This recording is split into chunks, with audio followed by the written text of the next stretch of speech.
Hey friends, it's me, the Ebony Otaku, and the well-rounded nerd. I am not attempting to play Space Marine 2 this week because I think we have figured out it's not my laptop, it's not the game. We have poo-poo internet from a carrier that shall not be named. So we gotta get them out here because we are not actually getting the bandwidth we're paying for. So that will be fixed, and then I'll be able to game stream. Yay! But I can play without people watching, but it's more fun if I do it like on live. Yes, the fro is out. It's a little compacted right now. It's kind of been tied up. I'll comb it out tomorrow, but yes, the fro is out. Fro is back. But I thought I'd do something that cannot possibly need high bandwidth tonight. Um, if you've been a part of my channel for any amount of time, you know that she is way into the Warhammer and the Horus heresy and the novels. I just like books in general. It doesn't even have to be a Warhammer book. But I do like to do dramatic readings. I recorded a couple this week that'll go on the channel sometime in July.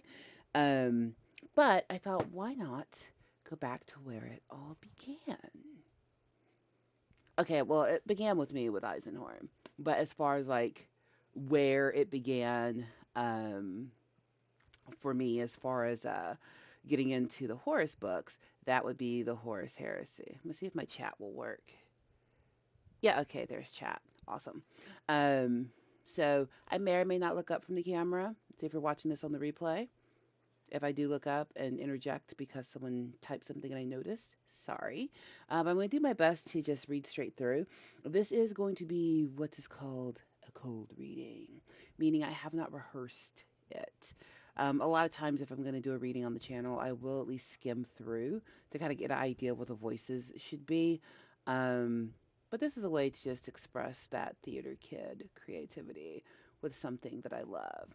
And I'm so happy I put new batteries in all of my ridiculousness back here. So now it's all like shiny again. And there's probably going to be more. I'm considering raising up my Sailor Moon screen, but it's right here because it blocks the sun from me. Like it would look better up there. So you know what that means. I just need another wall scroll. That's what it means. Anywho, let's not delay. I'm sure YouTube has sent out the word that she's live. So I'm going to get to reading. This will be a fun video. I'm trying to do 2 pre-records and a live every week. I'll do 3 pre-records if like my life just gets super busy. I just rearrange. But here we go. So, gotta turn on my reading voice. Hold up. You like this? My girls in Mexico pulled their teenager money and got me this. It's so cute. Anywho, but yeah, let's read. Let's not delay. All right, so gotta turn on my reading voice. The Horus Heresy, Book 1, Horus Rising. The Seeds of Heresy Are Sown by Dan Abnett. Dan Abnett be writing. You know we have to read the prologue. Are you even reading Horus Heresy without the prologue? No, you're not. All right. The Horus Heresy. It is a time of legend. Mighty heroes battle for the right to rule the galaxy. The vast armies of the Emperor of Earth have conquered the galaxy in a great crusade. The myriad alien races have been smashed by the Emperor's elite warriors and wiped from the face of history. The dawn of a new age of supremacy for humanity beckons. Gleaming citadels of marble and gold celebrate the many victories of the Emperor. Triumphs are raised on a million worlds to record the epic deeds of his most powerful and deadly warriors. First and foremost amongst these are the Primarchs, superheroic beings who have led the Emperor's armies of Space Marines in victory after victory. They are unstoppable and magnificent, the pinnacle of the Emperor's genetic experimentation. The Space Marines are the mightiest human warriors the galaxy has ever known, each capable of besting 100 normal men in combat. Organized into vast armies of tens of thousands called legions, the Space Marines and their Primarch leaders conquer the galaxy in the name of the Emperor. Chief amongst the Primarchs is Horus, called the Glorious, the brightest star, favorite of the Emperor, and like a son unto him. He is the war master, the commander-in-chief of the emperor's military might, subjugator of 1,000,000 worlds, and conqueror of the galaxy. He is a warrior without peer, a diplomat supreme. Horus is a star ascendant. But how much further can a star rise before it falls? Dan Abnett, nobody told you to write that hard. So, if you've never read any of the heresy books, it is a straight series. Book one. And this was originally only supposed to be a 3-book series. And I bought all 3 when they came out. Going back, I'm going to jump back into reading here in a second. But when did these originally come out? Whoa! Man, I'm old. I'm not even sure I want to say this. 2006, y'all, is when they started the Horus Heresy series. Golly, I have been reading this for a long time. It's been 20 years. It'll be 20 years next year. Wow. Boy, y'all can drag out a book series. Good job, Black Library, for keeping me entertained for 20 years of my life. Plus, well, I got the Eisenhorn book when I was like 18 or 19. So, yeah. But, whew. Okay.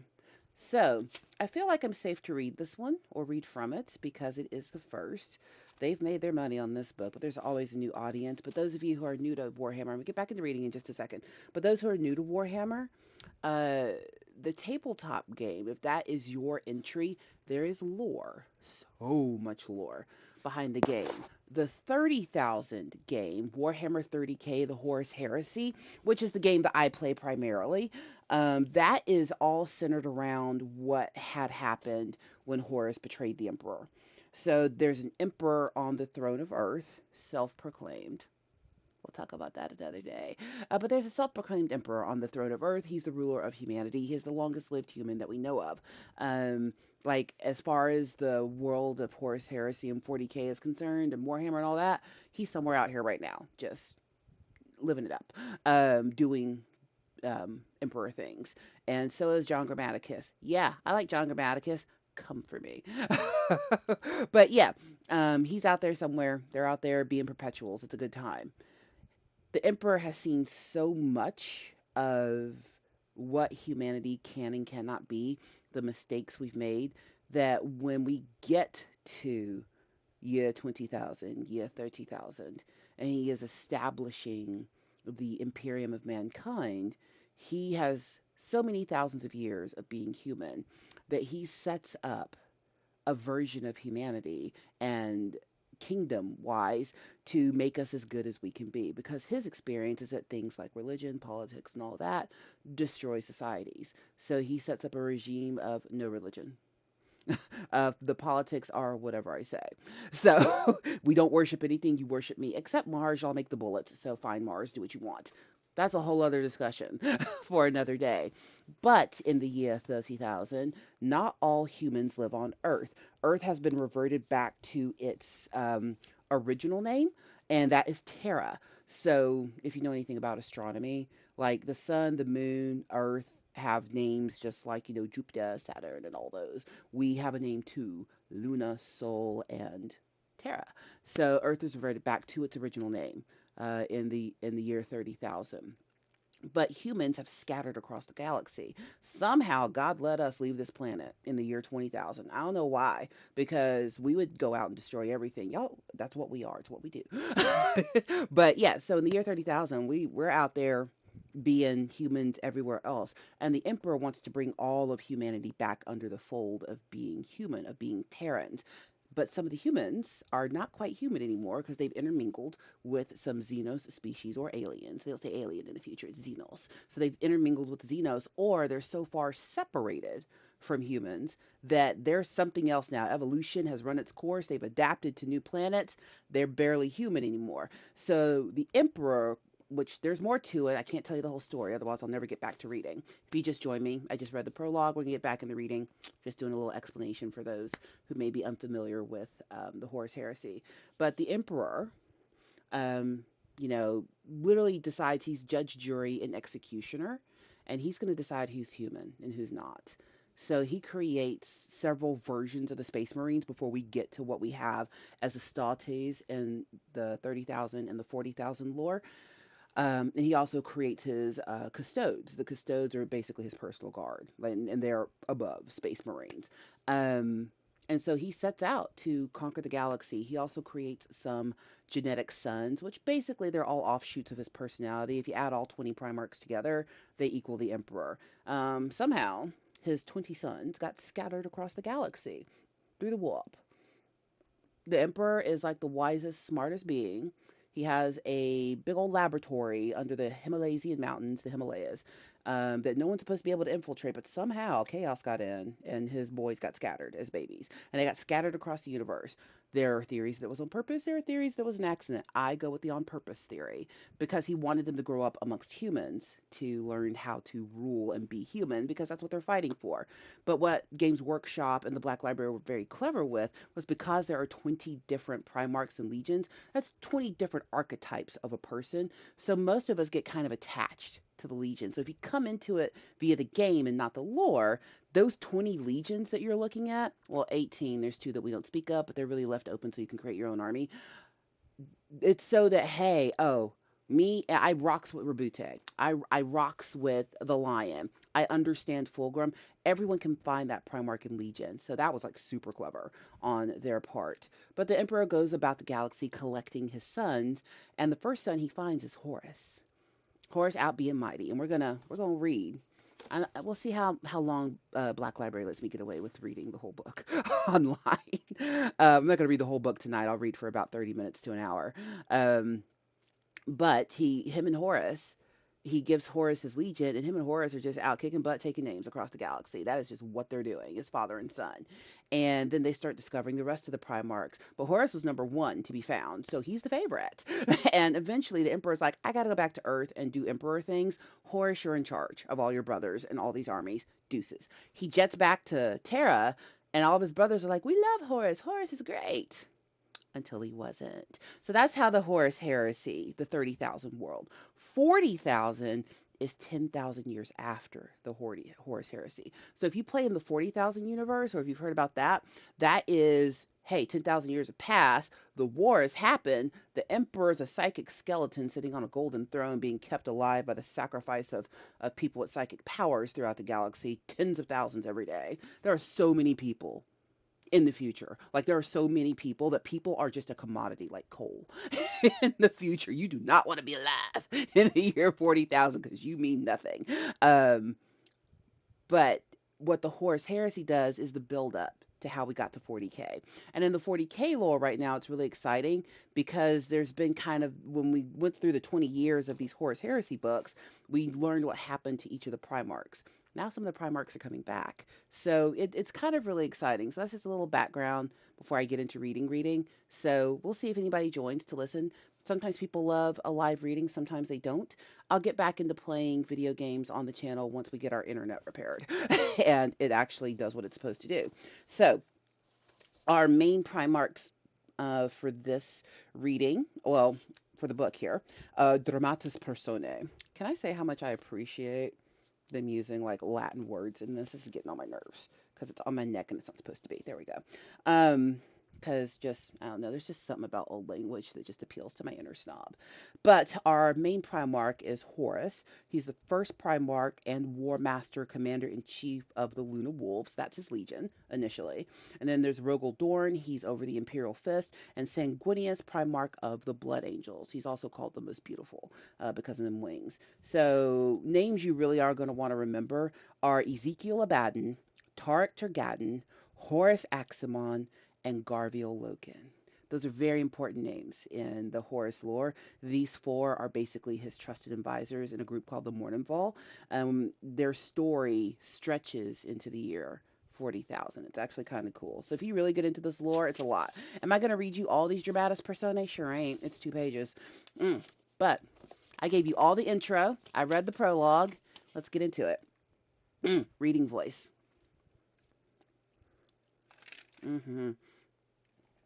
Oh, by the way, if any of my kids that I teach ever see this, thank you. I love the cup. Here we go.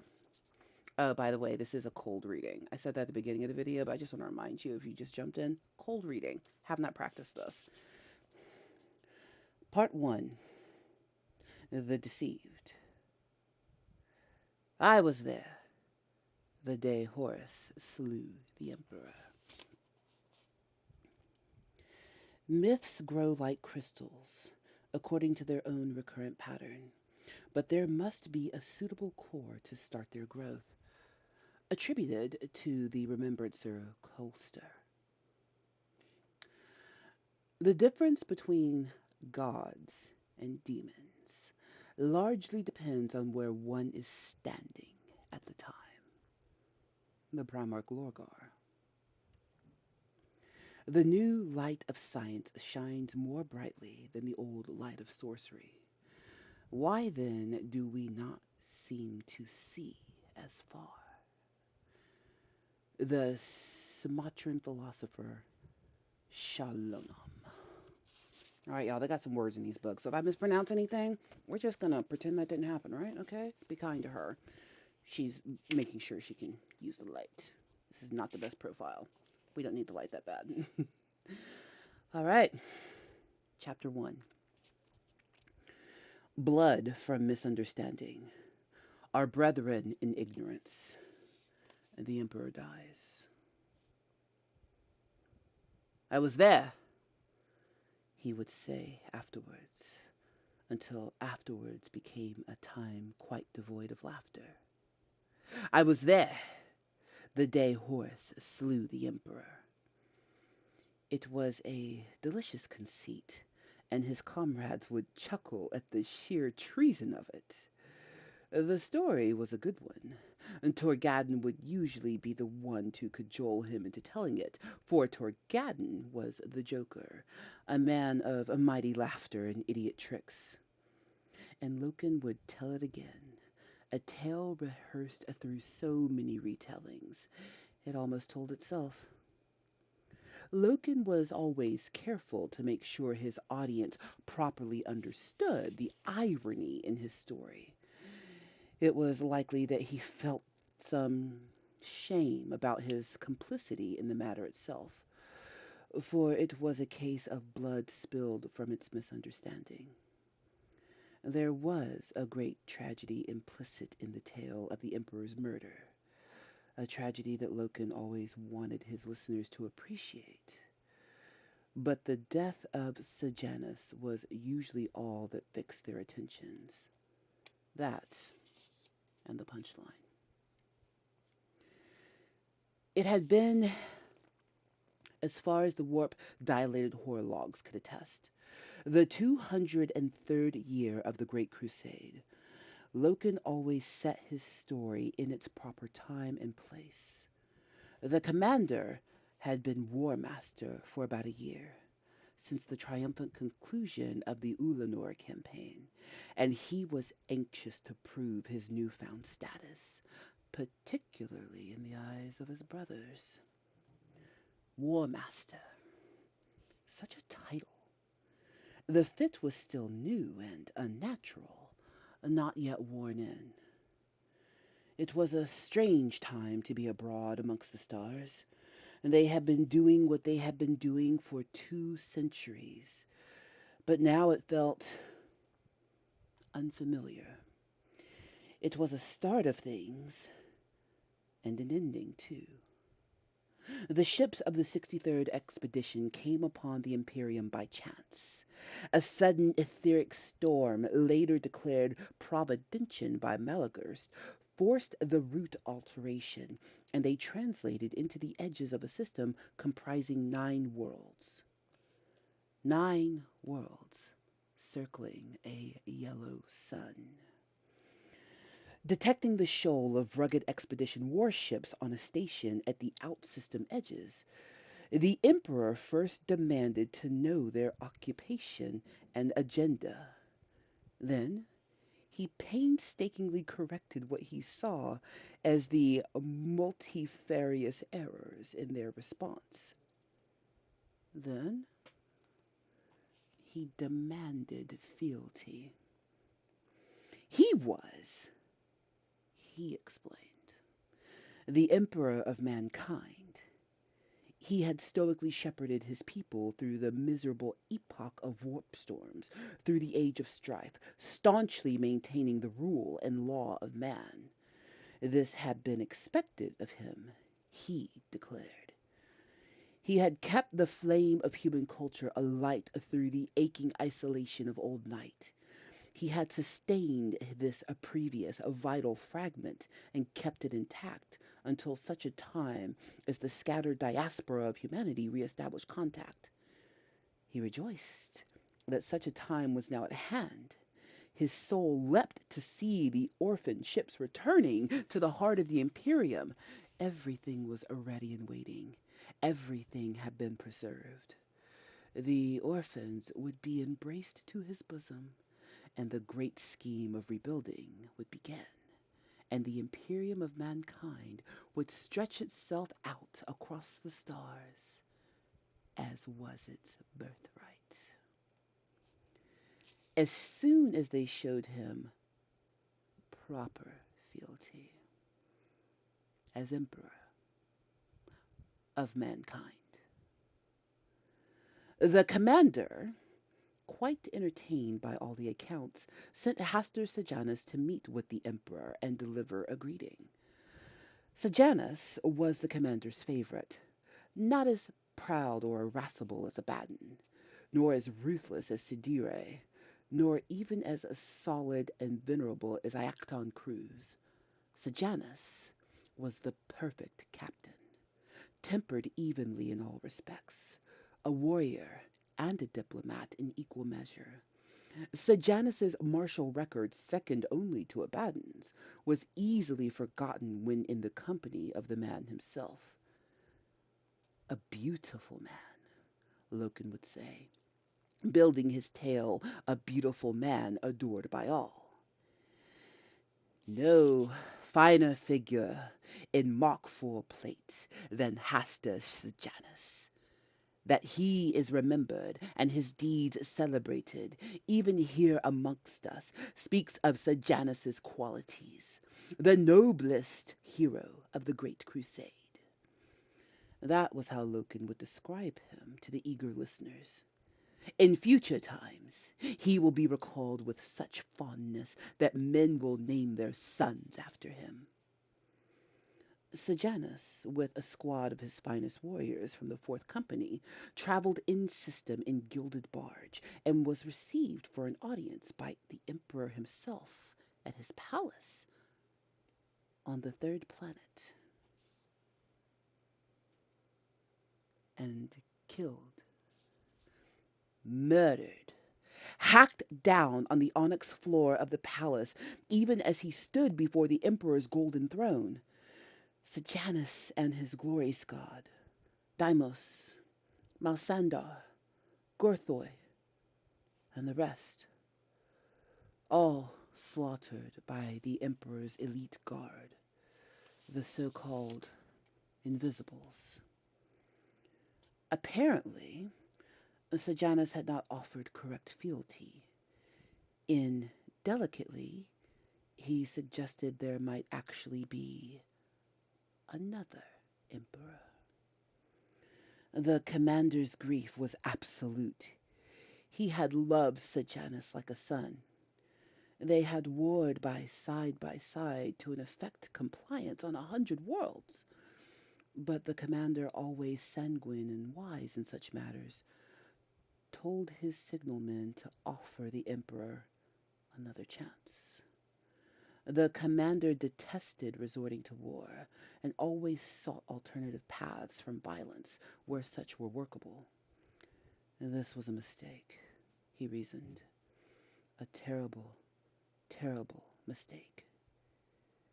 Peace could be salvaged.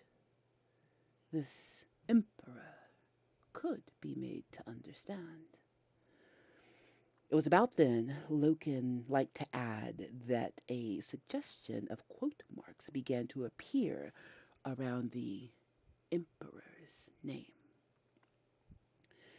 It was determined that a second embassy would be dispatched.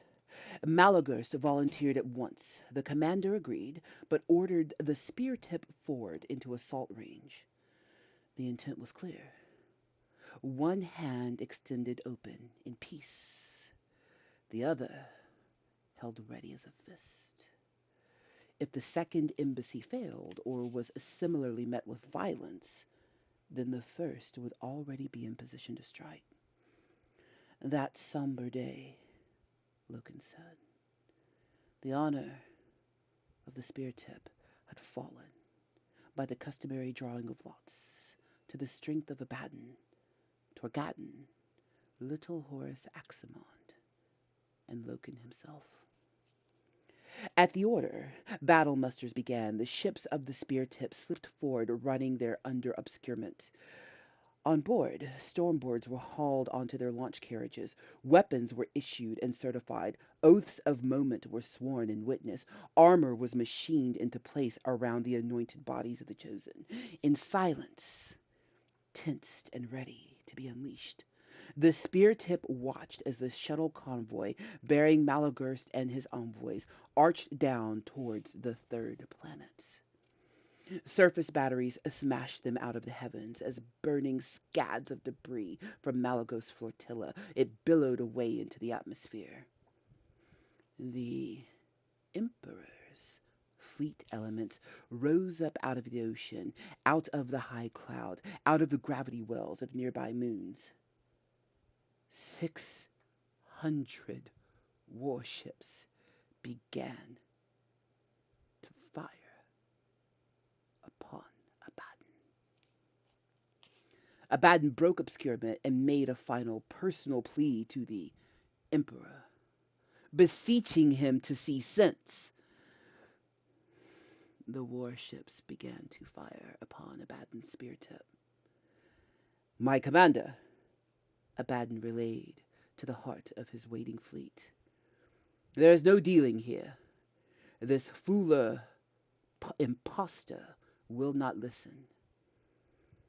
And the commander replied, Illuminate him, my son. But spare all you can. The order withstanding, avenge the blood of my noble Sejanus. Decimate this Emperor's elite murderers, and bring the impostor to me. And so, Loken would sigh, we made war upon our brethren, so lost in ignorance. It was late evening, but the sky was saturated with light. The phototropic towers of the high city, built to turn and follow the sun with their windows during the day, shifted uneasily as the pulsating radiance in the heavens. Spectral shapes swam high in the upper atmosphere, ships engaging in a swirling mass, charting brief, nonsensical zodiacs with the beams of their battery weapons. At ground level, around the wide basalt platforms that formed the skirts of the palace, gunfire steamed through the air like horizontal rain, hosing coils of tracer fire that dipped and slithered heavily like snakes, die-straight zips of energy that vanished as fast as they appeared, and flurries of bolt shells like blizzarding hail downed stormbirds, many of them crippled and burning, littered 20 square kilometers of landscape. Black humanoid figures paced slowly in across the limits of the sprawl. They were shaped like armored men, and they trudged like men, but they were giants, each one of them and 40 meters tall. The Mechanicum had deployed a half dozen of its Titan war engines. Around the Titans, soot-black ankles, troops flooded forward in a breaking wave 3 kilometers wide. The Luna Wolves surged like the surf of a wave, thousands of gleaming white figures bobbing and running forwards across the skirt platforms, detonations bursting among them, lifting rippling fireballs and trees of dark brown smoke. Each blast juddered the ground with gritty thump and showered down dirt, and after curse. Assault craft swept in over their heads, low between the shambling frames of the wide-spaced Titans, fanning slowly, lifting smoke clouds into sudden energetic vortices. Every Astartes helmet was filled with vox chatter, snapping voices, chopping back and forth, their tonal edges roughened by the transmission quality. It was Loken's first taste of mass war since Ulanor. 10th Company's first taste, too. And there had been skirmishes and scraps, but nothing testing. Loken was glad to see that his cohort hadn't grown rusty. The unapologetic regimen of live drills and punishing exercises he maintained had kept them whetted as sharp and serious as the terms and oaths of moment they had just taken hours before. Ulanor had been glorious. A hard, unstinting slog to dislodge and overthrow a bestial empire. The greenskin had been a pernicious and resilient foe. They had broken his back and kicked over the embers of his revel fires. The commander had won the field through the employment of his favorite practice strategy. I told y'all this was a cold reading. The spear tip must thrust to tear the throat, ignoring the green-skinned masses, which had outnumbered the Crusades 5-1. The commander had struck directly at the overlord and his command courtier, leaving the enemy headless, without direction. And the same philosophy operated here. Tear out the throat and let the body spasm and die. Loken and his men, and the war engines that supported them, were the edge of the blade unsheathed for that purpose. But this was not like Ulanor at all. No thickets of mud and clay-built ramparts, no ramshackle fortresses of bare metal and wire, no black powder airburst or howling ogre forces. This was not a barbaric brawl determined by blades and upper body strength. This was modern warfare in a civilized place. This was man against man inside the monolithic precincts of a cultured people. The enemy possessed ordnance and firearms, every bit the technological match of the Legio forces, and the skill and training to use them. Through the green imaging of his visor, Loken saw armored men with energy weapons ranged against them in low courses of the palace. He saw tracked weapon cartridges, automated artillery, nests of 4, even 8 automatic cannons shackled together on cart platforms that lumbered forward on hydraulic legs. Not like Ulanor at all. That had been an ordeal. This would be a test. Equal against equal. Like against like. Except for all its martial technologies, the enemy lacked one essential quality, and that quality was locked within each and every case of Mark IV power armor. The genetically enhanced flesh and blood of the Imperial Astartes. Modified, refined, post-human, the Astartes were superior to anything they had met or were ever to meet. No fighting force in the galaxy could ever hope to match the legions unless the stars went out and madness ruled. And lawful sense was turned upside down. For Sidire had once said, "The only thing that can beat an Astartes is another Astartes." And they had all laughed at that. The impossible was nothing to be scared of. And the enemy, their armor polished, magenta trimmed in silver, as Loken later discovered when he viewed them with his helmet off, firmly held the induction gates into the inner palace. And they were big men, tall, thick through the chest and shoulders, and at the peak of fitness, none of them, not even the tallest, came up to the chin of one of the Luna wolves. It was like fighting children. Well-armed children, it had to be said. Through the billowing smoke of the jarring detonations, Loken led the veteran first squad up the steps in a run, the plasteel soles of their boots grating on the stone. First Squad, 10th Company, Hellbore Tactical Squad, gleaming giants in pearl white armor, the wolf head insignia stark black on their auto-responsive shoulder plates.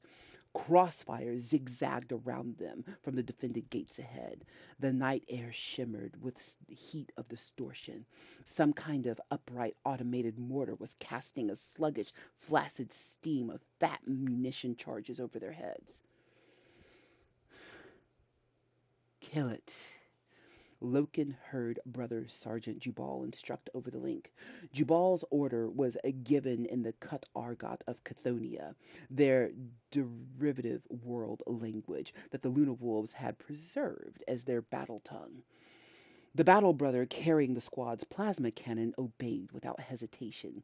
For a dazzling half second, a 20-meter ribbon of light linked the muzzle of his weapon to the automortar, and then the device engulfed the facade of the palace in a roasting wash of yellow flame. She needs water. Dozens of enemy soldiers were cast down by the blast. Several were thrown up into the air, landing crumpled and boneless on the flight steps. Into them, Jubal barked. Wildfire chipped and the pattered of their armor. Loken felt the distant sting of it. Brother Callens stumbled and fell, but righted himself again amongst them at once. Loken saw the enemy scatter away from their charge. He swung his bolter up. His weapon had a gash in the metal of the foregrip, the legacy of a greenskin axe during the Ulanor campaign. A cosmetic mark Loken had told the armificers not to finish out. He began to fire, not on burst, but on single shot, feeling the weapon buck and kick against his palms. Bolter rounds were explosive penetrators. The men hit popped like blisters or shredded like bursting fruit. Pink mist fumed off everywhere, ruptured figures as they fell. 10th Company, Loken shouted. For the War Master! The war cry was still unfamiliar. Just another aspect of the newness. It was the first time Loken had declaimed it in war. It was the first chance he had had since the honor had been bestowed upon by the Emperor after Ulanor. By the Emperor. The true Emperor. Lupercal! Lupercal! The wolves yelled back as they streamed in, choosing to answer with the old cry, the Legion's pet name for their beloved commander. The war horns of the Titans boomed. They stormed the palace. Loken paused by one of the induction gates, urging his front brothers in, carefully reviewing the advancement of his company and the main force. Hellish fire continued to rake them from the upper balconies and towers. In a far distance, a brilliant dome of light suddenly lifted into the sky, astonishingly bright and vivid. Loken's visor automatically dimmed. The ground trembled, and a noise like a thunderclap reached him. A capital ship of some size, stricken and ablaze, had fallen out of the sky and impacted in the deep outskirts of the high city. Drawn by the flash, the phototropic towers above him fidgeted and rotated. Reports flooded in.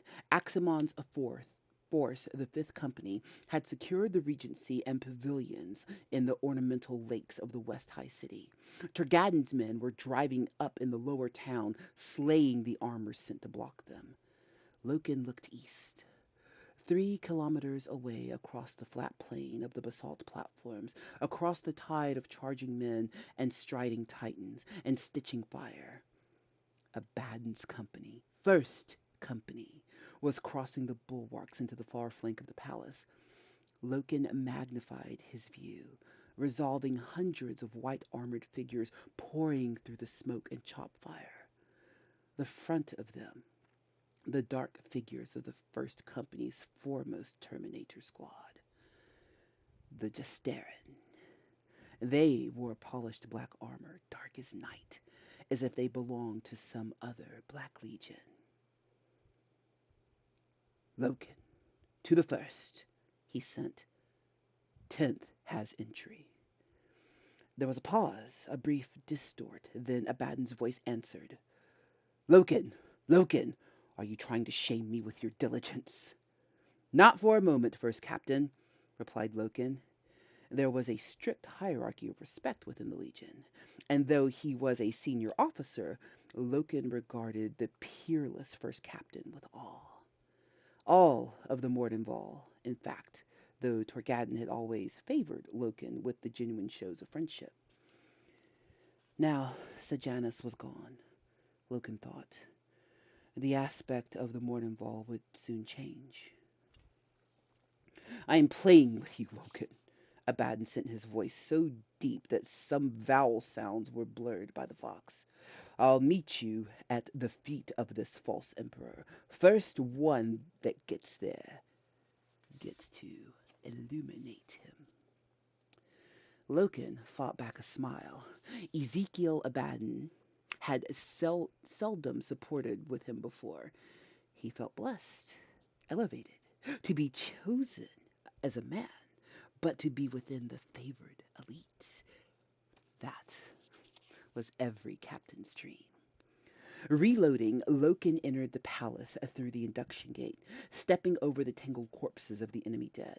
The plaster facings of the inner wall had been cracked and blown down, and loose crumbs like dry sand crunched under his feet. The air was full of smoke, and his visor display kept jumping from one register to another as it attempted to compensate and get a clean reading. He moved down the inner hall, hearing the echo of gunfire from deeper in the palace compound. The body of a brother lay slumped in a doorway to his left, the large white-armored corpse odd and out of place amongst the smaller enemy bodies. Marjax, one of the Legion's apothecaries, was bending over him. He glanced up as Loken approached and shook his head. Who is it? Loken asked. Tibor, of the second squad, Marjax replied. Loken had frowned as he saw the devastating head wound that had stopped Tibor. The Emperor knows his name, Loken said. Marjax nodded and reached into his Dan Abnett these words, Narthicum, to get the reductor tool. He was about to remove Tibor's precious gene seed so that it might be returned to the Legion blanks. Loken left the apothecary to his work and pushed on down the hall. In a wide colonnade ahead of towering walls were decorated with frescoes showing familiar scenes of hallowed emperor upon a golden throne. How blind these people are, Loken thought. How sad this is. One day, one single day with the iterators, and they would understand we were not the enemy. We are not the same. We are the same, and we bring with us the glorious message of redemption. Old night is done. Man walks across the stars. And again, the might of the Astartes at their side to keep them safe. In a broad, sloping tunnel of etched silver, Loken caught up with the elements of the third squad. Of all the units in his company, third squad, Locasta Tactical Squad, was his favorite and his favored. Its commander, Brother Sergeant Nero Vippus, was his oldest and trusted friend. How is your humor, Captain? Vippus asked. His pearl-white plate was smudged with soot and streaked with blood. Phlegmatic, Nero. You? Choleric, red-ranged, in fact. I've just lost a man and 2 more of mine are injured. There's something covering the junction ahead. Something heavy. Rate of fire like you wouldn't believe. Tried fragging it? 2 or 3 grenades, no effect. And there's nothing to see. Garvey. We've all heard about these so-called invisibles. The ones that butchered Sejanus. I was wondering. Leaving the wonder to me, said Loken. Who's down? Vippus shrugged. He was a little taller than Loken, and his shrug made the heavy ribbing in his plates and armor clunk and crink together. Zacchaeus. Zacchaeus. No. Torn to shreds before my very eyes. Oh, I feel the hand of the ship on me, Garvey. The hand of the ship. An old saying. The commander's flagship was called the Vengeful Spirit, and in times of duress or loss, the wolves liked to draw upon all that implied as a charm, a totem of retribution. In Zacchaeus' name, Vippus growled, I'll find this bastard, invisible, and soothe your choler, brother. I've no use for it, Loken said. See to your wounded while I take a look. Vippus nodded and redirected his men. Loken pushed up past them into the disputed junction. It was a vault-roofed crossway where 4 hallways met. The area read cold, still to his imaging. A fading smoke wisped up into the rafters. The ouse-light floor had been chewed and peppered with thousands of impact craters. Brother Zacchaeus, his body yet unretrieved, lay in pieces at the center of the crossway, a steaming pile of shattered white plasteel and bloody meat. Vippus had been right. There was no sign of an enemy present, no heat trace, not even a flicker of movement. But, studying the area, Loken saw a heap of empty shell cases, glittering brass that had spilled out from behind the bulkhead across from him. Was this where the killer was hiding? Loken bent down and picked up a chunk of fallen plasterwork. He lobbed it into the open. There was a click, and then a hammering deluge of auto fire raked across the junction. It lasted 5 seconds, and in that time, over 1,000 rounds were expended.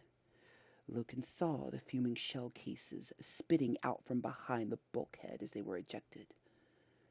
And the firing stopped. A thylacine vapor fogged the junction. The gunfire had scored and mottled gouges across the stone floor, pummeling Zacchaeus' corpse in the process. Spots of blood and scraps of tissue had been spattered out. Loken waited. He heard the whine of the metallic clunk in the autoloader system. He read weapon heat fading, but no body warmth. Want a medal yet? Vippus asked, approaching. It's just an automated sentry gun, Loken replied. Well, that's a small relief at least, Vippus said. After the grenades we've pitched in that direction, I was beginning to wonder if the vaulted Invisibles might be invulnerables too. I'll call up Devastator support to just give me a light flare, Loken said. Vippus stripped off his leg plate and handed it to his captain. Loken ignited it with a twist of his wrist and threw it down the hallway opposite. It bounced, fizzling, glaring white-hot, past the hidden killer. There was a grind of servos. The implacable gunfire began to roar down the corridor at the flare, kicking it and bouncing, ripping it into the floor. Garvey, Vippus began. Loken was running. He crossed the junction, thumped his back against the bulkhead. The gun was still blazing. He wheeled around the bulkhead and saw the sentry gun, built into an alcove, a squat machine set on 4 pad feet and heavily plated. It had turned its short, fat pumping cannons away from him on fire in the distance, flickering and flaring. Loken reached over and tore out a handful of its servo flexes. The guns shuddered and died. We're clear, Loken called out. Locasta moved up. That's generally called showing off, Vippus remarked. Loken led Locasta up the corridor, and they entered a fine state apartment. The other apartment chambers, similarly regal, beckoned beyond. It was oddly still and quiet. Which way now? We go find this emperor, Loken said. Vippus snorted. Just like that. And the first captain bet me I couldn't reach him first. The first captain, eh? Since when was Garvio Loken on pally terms with him? Since 10th breached the palace ahead of first? Don't worry, Nero. I'll remember you, little people, when I'm famous. Nero Vipa's laugh, the sound of snuffling out of its helmet mask like a cough of a consumptive bull. What happened next didn't make either of them laugh at all. That was chapter 1 of the Horus Heresy. I'm going to move my chat here so I can see it because I've not answered a single chat since I was reading. And I see there's a lot of folks. Oops, I moved me by accident. Let me put me back. Rank amateur here, y'all. Sorry about that. Clicked the wrong thing. Let's look at the chat. What have I missed? Whoa, what's up, Twisted Nerves? How go? How go? Let me make this bigger. I can't see everything. Scrunch. There we go. Yes, great book, a great lore. Okay, the names, y'all's like screen names are like giving me life. Daddy Fast Stack. What's up, Nate? Oh, thank you. Um, it's I cheating. I was a theater kid, although that was not perfect. That was not a perfect reading at all. But that's the fun of cold readings. And since I do speak for a living, like I live in the corporate world and do a lot of talking all day. It's good practice. So, thank you, Light Seeker. Appreciate it. You know what? I like listening to podcasts and stuff while I paint too, Twisted Nerves. So I'm gonna do my best to do more of these. Ooh, sketching the reflection of firelight on the golden armor of a paragon warsuit. Chef's kiss. Chef's kiss. Thank you. And let me see if I say your name right. Minez? I don't know. I'll do my best, but thank you for the compliment. Yes, I was reading Warhammer Lore Sejor. I was reading the first chapter of Horus Rising, and in another live, I'll read chapter number 2. I won't read the whole book because I don't need the Black Library coming for me. So, yes, Abaddon is the first captain in the Sons of Horus, member of the Mournenval. You got it, Yaboas. Um, why must you be so bald, Lord? Will you wear wigs? When will you wear wigs? Love it. Corey Trevor Smokes. Oh, thank you. I'm glad you love the idea. Yeah, read the books. I'm such a fan of the Black Library. I know that in the middle of the Horus Heresy, there is kind of a lull in the action because they give every single Legion a book, basically. And the Legions that I didn't care as much about, she may or may not have read those books. Can't confirm or deny. Doesn't mean I don't have them. May or may not have read them. So, what's up, Trim? What's up, Casey and Trim? How's it going? Okay. Um, let's see. Carmo Mule. I don't know how to say your name, but you have the joke of the day. The Emperor lied about the KFC coupons. The Hootress turned on him. That's funny. I love it. Thank you, Adam, for the compliment. I'm glad you enjoyed listening. So, I love it. Oh, yeah, I'll have to check out the Discord. Yes, let me plug my Discord while I'm here. It's everybody's Discord. Come to the Ebony Otaku. It's a good time. Um, Please definitely share your channels, share your work, share your games. I don't own Discord. Just don't be gross, okay? Don't share nothing you wouldn't want a 12-year-old to see. Please and thank you. You know what? Let's lower that age. Let's not share nothing we want a 10-year-old to see or your mother. So, yeah, but yeah, absolutely. Join the Discord. I love seeing the work that people do. Everyone is so stinking creative. I'm actually in the process right now. I was supposed to be out partying with friends this weekend, but I ended up having to stay home. I wasn't feeling great. So I decided to do this instead, and I've been building a Cerastus Knight. He's half done. I've got his legs and all of the pistons and stuff on him. So now I need to build the top half of him. I'll do that tomorrow. And so this week I'm probably going to paint him along with my Psy Titan because he's ready to be all primed and stuff. And I've got my TT Combat stuff out being magnetized for drop zone. So we're always painting, always doing a project. 54 minutes. Oh my goodness. She went on this one. I hope y'all enjoyed this. I do want to do more video game streams, but we've discovered that our internet is not compatible. So let us get new provider, or at least get our current provider to be kinder to us and get our bandwidth where it should be, and then I can get back to trying to do gaming streams. So yeah, but this is fun. I do love reading. I am a huge book nerd, and I actually just started recording some videos will go up in July. Now that I have the second book of The Siege of Terra, I started reading this one, and I've read the first parts of it over some of my painting videos that will be coming out in July. So I do love to keep up on the lore, and I read other books as well. I'm a huge fan of works that come out of Asia by Asian women authors. So you'll see that pop up on the channel once in a while. But well-rounded nerd. This is a nerd community where we're not like, you're this kind of nerd. No, all nerds welcome here. Are you a gaming nerd? Are you a sports nerd? Are you an anime nerd? Are you a Warhammer nerd? Tabletop gaming nerd? I don't care. This is just nerd paradise over here.